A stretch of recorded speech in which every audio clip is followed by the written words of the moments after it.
ونعوذ بالله من شرور أنفسنا ومن سيئات أعمالنا من يهده الله فلا مضل له ومن يضلله فلا هادي له ونشهد أن لا إله إلا الله وحده لا شريك له ونشهد أن سيدنا ومولانا محمدا عبده ورسوله أرسله الله تعالى بالحق بشيرا ونذيرا وداعيا إلى الله بإذنه وسراجا منيرا صلى الله تعالى عليه وعلى آله وصحبه وبارك وسلم تسليما كثيرا كثيرا.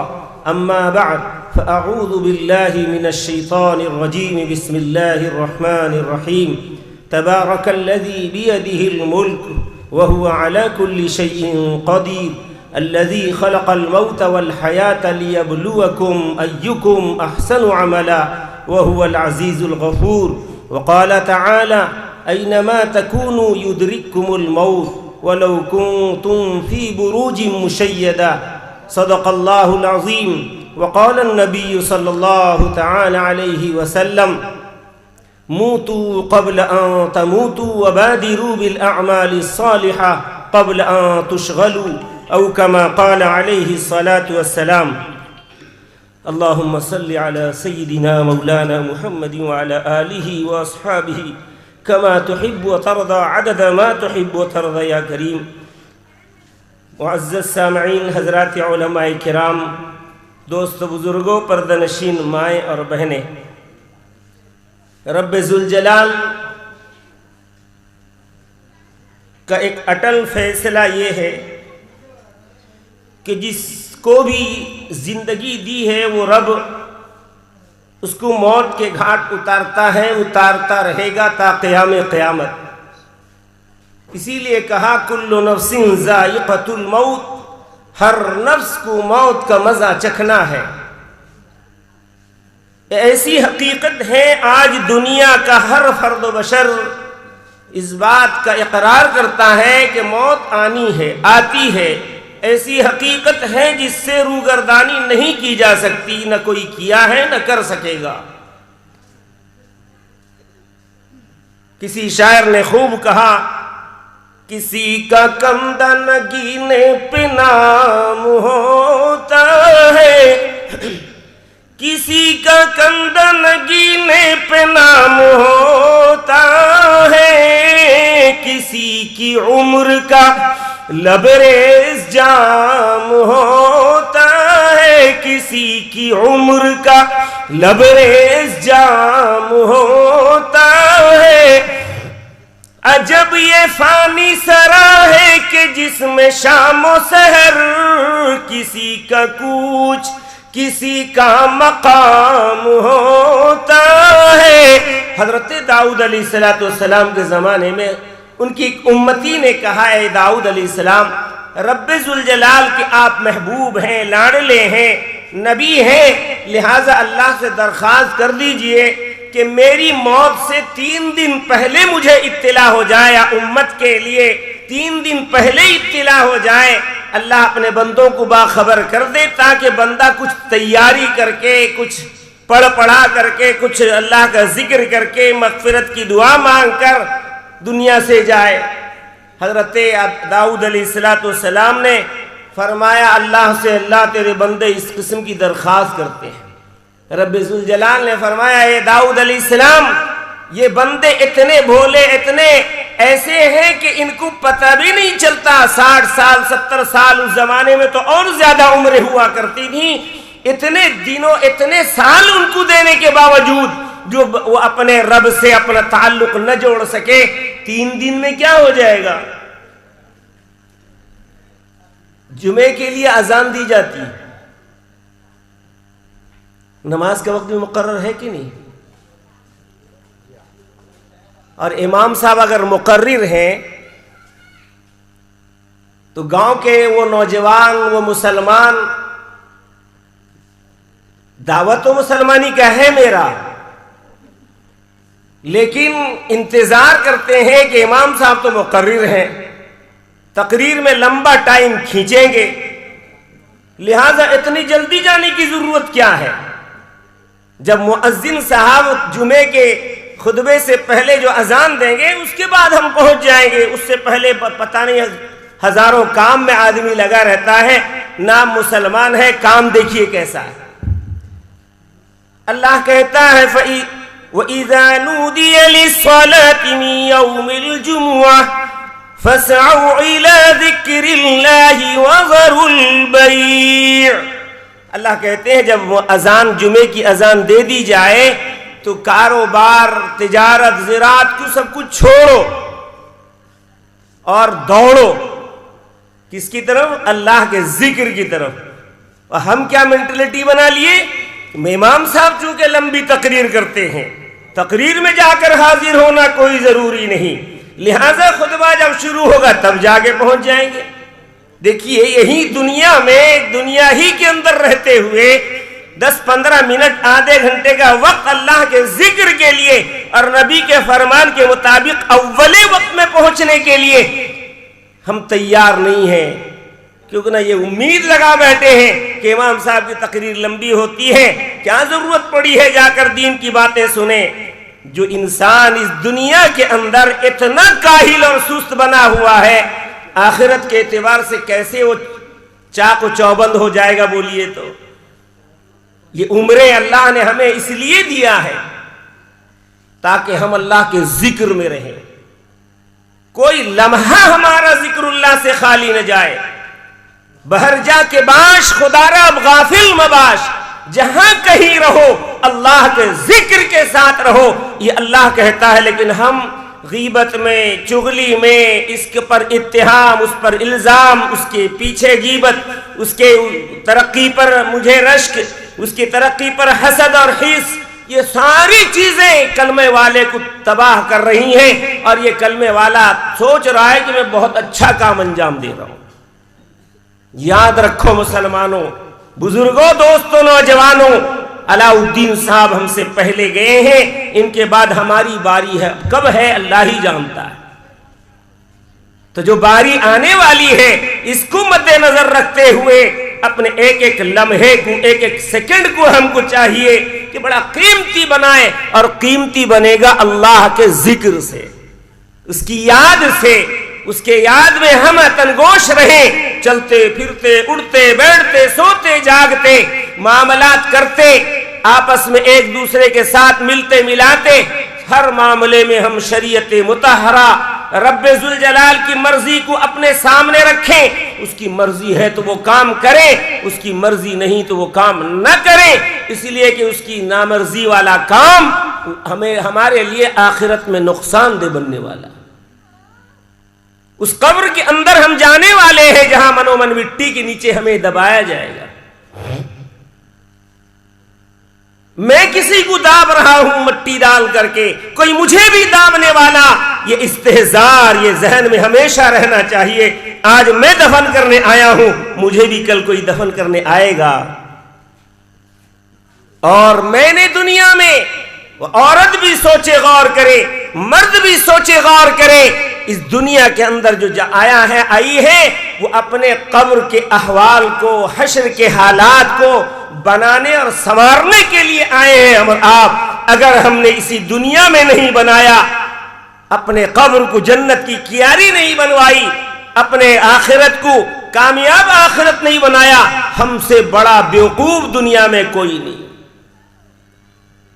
حضور نبی کریم سید عالم نے فرمایا, القبر روضۃ من ریاض الجنۃ او حفرۃ من حفر النار. قبر جنت کی کیاریوں میں سے کیاری ہے یا جہنم کے گڑھوں میں سے گڑھا ہے. سرور کونین رسول الثقلین نبی الحرمین جد الحسن والحسین حضرت محمد مصطفیٰ صلی اللہ علیہ وسلم نے اپنے صحابہ سے فرمایا کہ جب انسان جاکنی کے عالم میں آتا ہے, 2 فرشتے اس کے پاس حاضر ہوتے ہیں اور ان کے ساتھ باراتی کی شکل میں بہت بڑا جم غفیر فرشتوں کا آتا ہے. اگر نیک روح ہے, ایمان والا روح ہے, ایمان والی عورت کی روح ہے, تو اس کے سامنے خوبصورت شکل میں دو فرشتے آتے ہیں،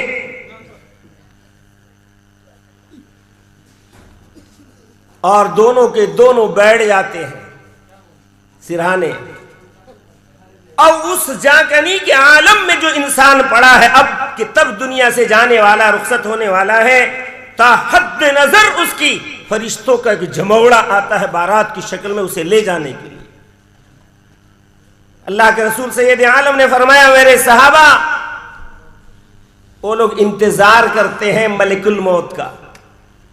جب ملک الموت آتے ہیں تو ٹھیک عین اسی وقت آتے ہیں جس وقت تک اللہ کا فیصلہ تھا، نہ ایک منٹ پہلے، نہ ایک سیکنڈ پہلے، نہ ایک سیکنڈ بعد۔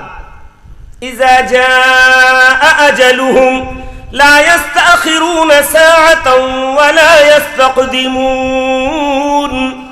نہ ایک لمحہ ادھر ہونے دے گا فرشتہ، نہ ایک لمحہ، جتنا سیکنڈ، جتنا منٹ، جس کو اللہ نے جتنا دیا ہے اتنے ہی سیکنڈ، اتنے ہی منٹ اور لمحے کے اندر اس کی دنیا دار فانی سے دار بقا کی طرف کوچ کرنا پڑے گا۔ ہم چاہیں رک جانا نہیں رک سکتے، نہ ڈاکٹر روک سکتا ہے، نہ دولت ہماری روک سکتی ہے، نہ کوئی عمل ہمارا ہمیں روک سکتا ہے۔ اللہ کا فیصلہ اٹل ہے، اسی وقت اس کو جانا ہے۔ اللہ کے رسول نے فرمایا وہ خوبصورت فرشتے ملک الموت آتے ہیں، اس کی روح کو نکالتے ہیں، اور یہ فرشتے جنت سے معطر کپڑا لے کر آتے ہیں اور اس میں اس کی روح کو نکال کر لپیٹتے ہیں۔ اللہ کے رسول سے صحابہ نے پوچھا یا رسول اللہ اس کی روح کیسے نکالی جاتی ہے؟ اللہ کے رسول نے فرمایا اگر اللہ پر ایمان، رسول پر ایمان، سنت و شریعت کے مطابق زندگی گزارنے والا مرد یا زندگی گزارنے والی عورت ہے، اس کی روح کو بڑی آسانی سے نکالا جاتا ہے۔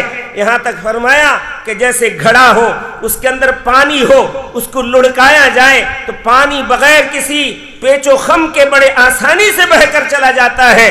اس پاک روح، اس نیک انسان کی روح کو اللہ کے فرشتے بڑی آسانی سے نکالتے ہیں اور جنتی معطر کپڑے میں لپیٹ کر کے آسمان کی طرف صعود کرتے ہیں۔ پھر آسمان کے فرشتے کھولے جاتے ہیں دروازے اور ویلکم، خوش آمدید کہتے ہیں، مرحبا تیرا آنا مبارک۔ پہلے آسمان تک پذیرائی ہوتی ہے، دوسرے آسمان تک لے جاتے ہیں، تیسرے آسمان، اسی طرح ساتویں آسمان تک اس کی پذیرائی ہوتی ہے، اس کا استقبال کیا جاتا ہے، فرشتے استقبال کرتے ہیں، اللہ اسے خوش آمدید کہتے ہیں۔ لہذا فرشتے سے اللہ کہتے ہیں فرشتوں اس کو لے جاؤ، اس کی روح کو لے جاؤ، اس کے جسم کے اندر رکھ دو، افرشوا لہ الجنہ، اس کو جنت کا بچھونا دے دو، وَأَلْبِسُوا لَهُ الْجَنَّةَ، جنت کا لباس پہنا دو اور بڑی راحت کے ساتھ اسے وہاں سلا دو۔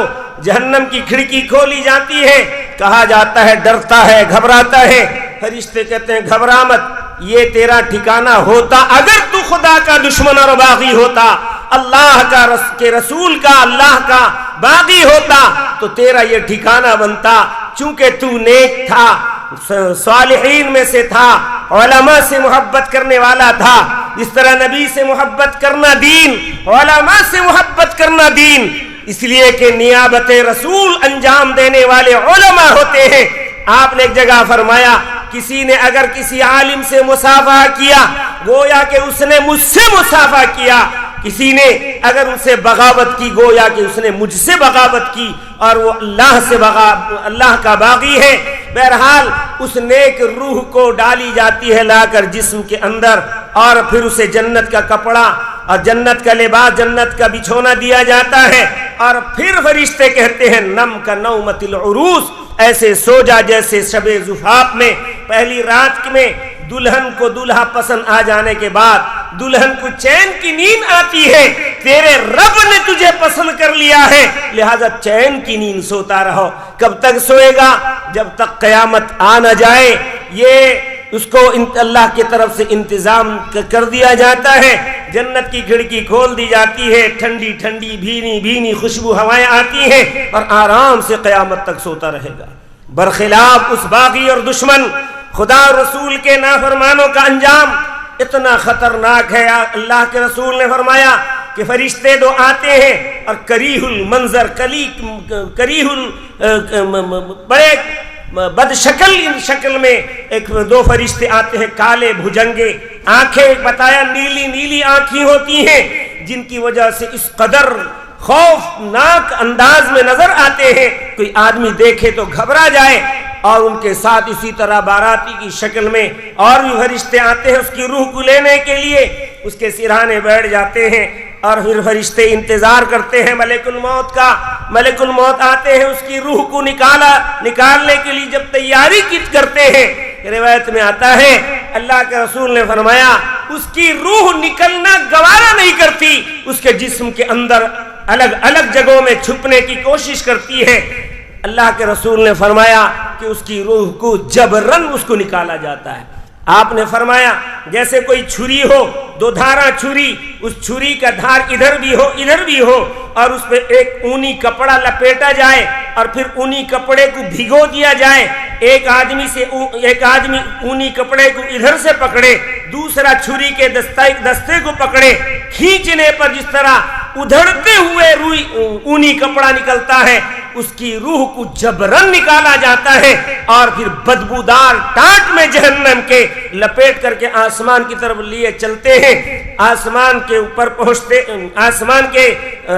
پاس پہنچتے ہی آواز لگاتے ہیں تو لعنت اس پر بھیجی جاتی ہے اور کہتے ہیں تیرا آنا نامساعد ہے، لہذا تجھ پر لعنت ہو، لہذا اس کی پذیرائی، اس کا استقبال نہیں کیا جاتا۔ اللہ کہتے ہیں افرشو لہ النار، اس کو جہنم کا بچھونا دے دو، وَأَلْبِسُوا لَهُ النَّارِ، جہنم کا کپڑا دے دو اور اس پہ اسی حال میں رہے گا۔ لہذا اس کی روح کو جسم تو ہم لے کر دفن کر دیتے ہیں، یہ سمجھتے ہیں یہی اس کا گھر ہے، اللہ ہی جانتا ہے کہ وہ کیا معاملہ کیسا منظر ہو جاتا ہوگا۔ اللہ ہی بنانے والا، پیدا کرنے والا، خالق ارض و سما، مالک کل کائنات، وہی اسی کو معلوم ہے کیفیت۔ بہرحال اس کی روح کو ڈالی جاتی ہے اور پھر فرشتے سوال کے لیے آتے ہیں، جواب تو دے ہی نہیں سکتا، لہٰذا اس پر عذاب کے فرشتے مسلط کر دیے جاتے ہیں، جہنم کے بچھونے میں ڈال دیا جاتا ہے کہ لباس بھی جہنم کا پہنا دیا جاتا ہے اور پھر جنت کی کھڑکی کھولی جاتی ہے تو خوش ہوتا ہے۔ کہتے ہیں فرشتے یہ تیرا ٹھکانہ نہیں، اگر تو خدا کا اور اس کے رسول کا فرمانبردار بنتا، اللہ کو راضی کرنے والے اعمال دنیا سے کر کے آیا ہوتا تو یہ تیرا ٹھکانہ ہوتا، لیکن یہ تیرا ٹھکانہ ہمیشہ کے لیے بند ہے۔ جہنم کی کھڑکی کھول دی جاتی ہے، گرم گرم ہوائیں چلتی ہیں، گرم لباس میں تڑپتا ہے، بالآخر اسی حال میں آخرت یوم قیامت کے دن تک پڑا رہے گا۔ دوست بزرگوں، ہمیں اور آپ کو اپنی دنیا کی زندگی کو سمجھنا پڑے گا کہ ہم کس حال میں ہیں، ہمیں کیا کرنا چاہیے اور کر کیا رہے ہیں۔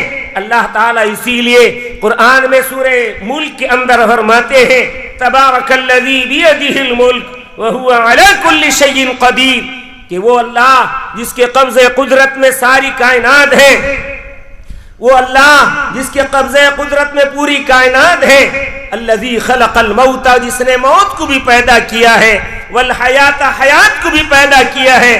کاہے کے لیے پیدا کیا؟ تاکہ آزمائیں، جانچیں، امتحان لیں کہ تم میں سے کون اچھے عمل کا کرنے والا ہے۔ یہ موت حیات ہمیں جو دی گئی ہے عیش و آرام کے لیے نہیں، بلکہ عیش و آرام کے ساتھ ساتھ اس کی عبادت کرنے کے لیے۔ اصل تو مقصد اس کی عبادت ہے، اس کے ضمن میں کھانا بھی ہے، تھوڑے اوقات آرام بھی کرنا ہے، یہ ساری چیزیں ہیں، لیکن اصل مقصد اس کے رضا والا، اس کی اس کی پسند والا کام ہمیں کرنا ہے۔ آج اذان ہو رہی ہے، گرچہ گھروں میں پڑھنے کا حکم بھی تھا، علماء کرام نے، مفتیان اعظام نے اجازت دے رکھی تھی، ہمیں اجازت کے مطابق عمل بھی ہم نے کیا۔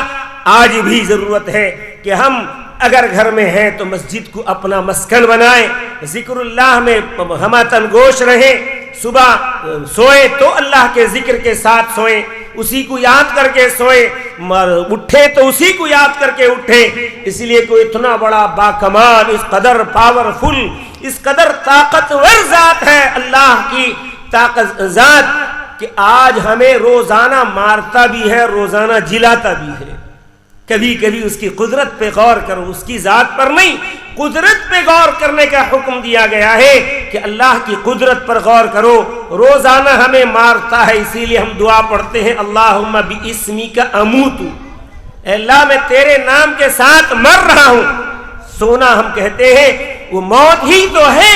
اللہ تعالی ہمیں موت دے کر پھر زندہ کرتا ہے. وہ چاہے تو اسی حال میں سانس کے سلسلے کو منقطع کر دے اور ہماری روح نکل جائے اور ہم موت کے منہ میں چلے جائے. لیکن کرم ہے اس کا، احسان ہے اس کا، فضل ہے اس کا کہ وہ ہمارے ساتھ اتنے کرم اور فضل کے معاملے کیے ہیں. اس کے مطابق اس کا شکر گزار بننا چاہیے. اور شکر گزاری کا سب سے بڑا ذریعہ یہ ہے کہ اللہ کے لیے اللہ کی عبادت میں ہم لگے. کم از کم فرض کی ادائیگی اور سنن و نوافل کی ادائیگی تو ضروری سمجھیں. روایت میں آتا ہے کل قیامت کے دن نماز کی پوچھ ہوگی. ایک فرض کے ادا نہ کرنے پر نوجوانوں، بزرگوں، میری ماں اور بہنوں، ذرا غور کرو اس بات پر کہ ایک فرض کی ادائیگی اگر ہم سے چھوٹ گئی ہے، ایک فرض کی، اللہ تعالیٰ بندے سے کہیں گے 70 نوافل لا، پھر تیرے اس ایک فرض کی بھرپائی ہوگی. ظہر کے 4 ہی رکعت تو فرض ہیں، ہم نے ظہر کے 4 ہی رکعت نہیں پڑھے ہیں. نفل تو چھوڑیے، نفل کو کون پوچھتا ہے، نفل پڑھتے ہی نہیں لوگ. کہاں سے 70 نفل لا کے دیں گے کہ ایک فرض کی بھرپائی ہوگی؟ بہتر یہ ہے کہ 5 وقتیہ نمازوں کو اپنے وقت پہ ادا کریں، اور جو گزر گئے ہیں ایام عمر بلوغیت کے بعد سے، ان فرائض کی ادائیگی انہی فرض کے اوقات میں ادا کر لیں. بڑی آسانی سے ہمارے پچھلی عبادتوں کو بھی ہم ادا کر سکتے ہیں جب تک اللہ نے عمر دی ہے. کاہلی غفلت سے ہم دور رہیں اور اسی طریقے پہ ایک دوسرے کے لیے دعا گو رہیں. ہمارے جناب علاء الدین صاحب، اللہ ان کی مغفرت فرمائے، کروٹ کروٹ جنت نصیب فرمائے، انہوں نے اپنے زندگی میں جوانی سے لے کر ہم نے ان کو دیکھا. جب کلکتے سے آتے تھے علماء سے ملاقات، علماء کو بلانا، اپنے گھر پر دعوت دینا، بیان کروانا، خصوصاً حضرت مولانا سید سراج السائدین صاحب رحمۃ اللہ علیہ، امیر شریعت ثانی رحمۃ اللہ علیہ، ان کے ساتھ تو ایک گھرولی جسے کہتے ہیں بھائی بہن کا رشتہ، یہ بہت زیادہ محبت اور عقیدت تھی. میں بھی آیا کرتا تھا حضرت کے ساتھ، اکثر آیا کرتا تھا، اور سال میں 1-2 بار تو ضرور یہاں جلسہ ہوتا تھا. علاء الدین صاحب کرواتے تھے. وہ کہاں گیا اوقات، وہ وقت گزر گیا. بہرحال وہ گئے، ہم بھی جانے والے ہیں. وہ گئے، ہم بھی جانے والے ہیں. یہ نہیں کہ ہم نہیں جائیں گے. اللہ کہتا ہے کچھ تیاری کر کے آؤ. نبی کہتے ہیں کچھ تیاری کر کے جاؤ. کلکتہ جاتے ہو تو بیگ میں کچھ نہیں تو گڑاخو کا ڈبہ تو رکھ لیتے ہو نا، پتہ نہیں وہاں گڑاخو ملے نہ ملے. جب اس دنیا میں ہم بغیر تیاری کے جاتے ہیں تو تکلیف اٹھانی پڑتی. پیسہ رکھ کر کے جاتے ہیں تاکہ کچھ سامان اگر خریدنے کی ضرورت پڑے تو خرید لو. تو پھر یہ اتنا لمبا سفر ہے آخرت کا، اتنا لمبا سفر ہے، وہاں کے لیے کوئی تیاری نہیں، غفلت کے ساتھ زندگی گزار رہے. اللہ میری غفلت کو بھی دور فرمائے، میرے نوجوانوں کی غفلت کو دور فرمائے. فکر عقبا کی کر آج ہی بے خبر، فکر عقبا کی کر آج ہی بے خبر، کل نہ کر کل کے کل کا بھروسہ نہیں، کل نہ آیا کبھی اور نہ آئے گا کل، کل نہ آیا کبھی اور نہ آئے گا کل، کل تو کل ایک پل کا بھروسہ نہیں، فکر عقبا کی کر آج ہی بے خبر، کل نہ کر کل کے کل کا بھروسہ نہیں. ناز کتنا تھا دولت پہ قارون کو، ناز کتنا تھا دولت پہ قارون کو، بھول بیٹھا تھا دین اور ایمان کو، مل گئی خاک میں اس کی دولت سبھی، مل گئی خاک میں اس کی دولت سبھی، ایسی دولت کا کوئی بھروسہ نہیں. فرش مخمل پہ یوں آج چلتا ہے تو قصر شاہی میں یوں، آج سوتا ہے تو فرش مخمل پہ اترا کہ چلتا ہے تو تنہا سوئے گا کل قبر میں دیکھنا، تنہا سوئے گا کل قبر میں دیکھنا، سوچ لے اس محل کا بھروسہ نہیں، فکر عقبہ کی کر آج ہی بے خبر، کل نہ کر کل کے کل کا بھروسہ نہیں۔ کیونکہ نزلہ زکام کا شکار ہوں، طبیعت بھی اچھی نہیں ہے، تاہم چونکہ اس گھر سے اور اس محلے سے کئی رشتے سے تعلق ہے، اور اس گھر سے خصوصاً ایک تو طالب علمی کی زمانے سے تھا، پھر سمدیانہ بھی ہو گیا، اور پھر اس سے پہلے ایک اور رشتہ ہو گیا، تین رشتہ اس گھر سے۔ بولے ایوب چونکہ بزد تھے، تجھے آنا ہے، نزلہ پرسوں سے نزلہ، جنازہ پرسوں ہوا تھا نا، ہاں 3-4 دن سے نزلے کے شکار ہوں، تاہم چونکہ ایک محبت ہے، تعلق ہے، لہذا حاضر ہو گیا۔ آپ میرے لیے دعا گو رہیں، میں بھی آپ کے لیے دعا گو ہوں۔ اللہ ہم سبوں کو اپنی مرضی والے کام کو کرنے کی توفیق دے، نامرضی والے کام سے ہم سب کی حفاظت فرمائے۔ میں بھی علاء الدین صاحب کے لیے، ان کے خاندان کے لیے دعا کرتا ہوں، اللہ تعالیٰ ان کی اور ان کے تمام مرحومین اور اس گاؤں کے، اس علاقے کے سارے مرحومین کی اللہ مغفرت فرمائے، کروٹ جنت نصیب فرمائے۔